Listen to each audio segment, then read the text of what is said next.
اللہ کا فرشتوں کی مجلس میں حضور کی ثنا کرنا یہ درود ہے، حضور کی مدح فرمانا، محبوب کی شانوں کو بیان فرمانا۔ یہ صحیح بخاری میں صلاۃ کا ترجمہ حضرت ابو العالیہ رضی اللہ تعالی عنہ سے کیا گیا ہے۔ تو پھر درود کا مفہوم بہت وسیع ہے، حضور کی مدح و توصیف، حضور کے حسن کا بیان، حضور کے خصائل کا عنوان، آقا کریم کے شمائل کا تذکرہ، حضور علیہ السلام کے فضائل کی باتیں، حضور کی عظمتوں کا عنوان، یہ سب کچھ درود کے زمرے میں آتا ہے۔ اور پھر ساتھ صیغہ بھی درود کا ہو اور اس میں شانیں بھی حضور کی ہوں، جس طرح درود تاج میں ہے، تو اس میں حضور پر درود بھی بھیجا گیا اور ساتھ حضور کی عظمتوں کو بھی بیان کیا گیا۔ تو یہ ایک خوبصورت گلدستہ بن گیا۔ درود شریف کے جو مفاہیم بیان کیے گئے ہیں، ان سب مفاہیم کو یہ اپنے جلو میں لیے ہوئے ہے یہ درود۔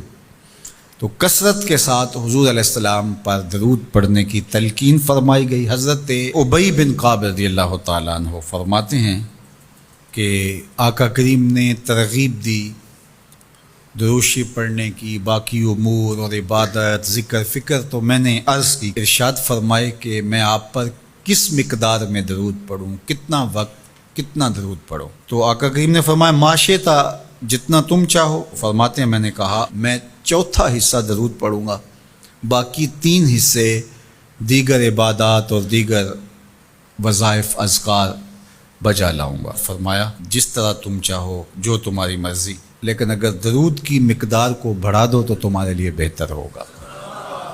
تو میں نے کہا النصف، میں آدھا وقت درود پڑھا کروں گا اور باقی چیزیں باقی آدھے وقت میں کروں گا۔ فرمایا جس طرح تم چاہو، لیکن اگر درود کی مقدار کو بڑھا دو تو تمہارے لیے بہتر ہوگا۔ میں نے کہا کہ حضور میں 2 حصے درود پڑھوں گا اور 1 حصہ باقی وظائف اوراد بجا لاؤں گا۔ فرمایا جیسے تمہارا دل چاہے، لیکن اگر تم درود کی مقدار کو بڑھا دو تو تمہارے لیے بہتر ہوگا۔ فرماتے ہیں میں نے کہا حضور میں پڑھوں گا ہی درود، سارا وقت میں آپ پہ درود ہی پڑھتا رہوں گا۔ فرمایا پھر تمہارے سارے دکھ، تکلیف، اذیتیں، پریشانیاں، اس کے لیے یہ درود کفایت کرے گا اور تمہارے گناہوں کی مغفرت فرما دی جائے گی۔ تمہاری پریشانیاں، تمہاری اذیتیں، تمہارے دکھ، دور موجود میں لفظ بولا جاتا ہے ٹینشن، تمہاری ساری ٹینشن، تمہارے سارے معاملات حیات کی بے ترتیبیاں، پریشانیاں، دکھ، اذیتیں، سب کچھ ختم ہو جائے گا۔ درود سب دردوں کا مداوع ہو جائے گا، سب دکھوں کا علاج ہو جائے گا، سب پریشانیوں کا حل ہوگا، سب مصیبتوں کا مداوع بن جائے گا، اور ساتھ ساتھ تمہارے گناہ بھی بخش دیے جائیں گے۔ تو درود جتنی کثرت کے ساتھ پڑھا جائے، اللہ کی اتنی ہی رحمتیں نازل ہوتی ہیں۔ تو باقی وظیفے، باقی اوراد، وہ بھی فضل و شرف والے ہیں، لیکن حضور نے فرمایا کہ پھر تمہارے لیے ایک درود ہی کافی ہو جائے گا۔ اللہ اکبر۔ فرمایا جو میرے اوپر 1 مرتبہ درود بھیجتا ہے، اللہ اس پر 10 رحمتوں کا نزول فرماتا ہے۔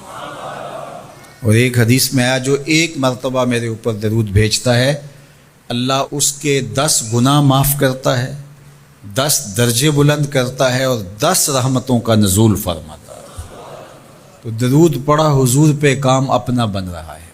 تو درود پڑھنے سے انسان کا باطن سنورتا ہے، اندر پاکیزگی نصیب ہوتی ہے، گناہ دھلتے ہیں، عیب دھلتے ہیں، پریشانیاں ختم ہوتی ہیں، مصیبتیں، آلام، مصائب، دکھ، ٹینشن، پریشانی، جو کچھ بھی ہے یہ ختم ہوتا ہے، اور درود پرسکون بنا دیتا ہے انسان کو۔ راحت بخش ہے وظیفہ، سرور انگیز ہے یہ وظیفہ، نور بیز ہے یہ وظیفہ، ماحول میں شگفتگی پیدا کر دیتا ہے۔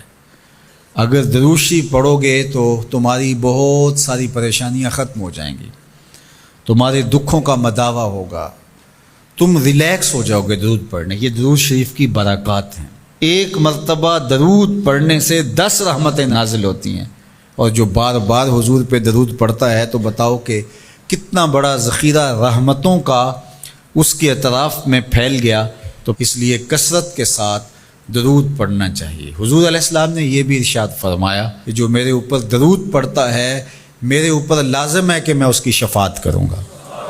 شفاعت رسول کے حصول کا ذریعہ درود بنتا ہے، چونکہ ہمارا آسرا ہی حضور کی شفاعت ہے۔ وہ دامن شفاعت کھولیں گے تو ہم گناہ گاروں کا کام بنے گا، اور وہ نصیب کیسے ہوگی حضور علیہ السلام کی شفاعت؟ کثرت درود سے۔ یہ بھی ارشاد فرمایا آقا کریم نے، قیامت کے دن میرے سب سے زیادہ قریب وہ ہوگا جو کثرت کے ساتھ میرے اوپر درود پڑھنے والا ہوگا۔ تو حضور کی قربت کا ذریعہ بھی درود ہے۔ کون سا مومن ہوگا جس کو حضور کے دیدار کا شوق نہیں ہے؟ کثرت درود کی برکت یہ ہے کہ حضور کا دیدار نصیب ہوتا ہے۔ حضور کا دیدار نصیب ہو جائے تو بتاؤ اور کیا چاہیے۔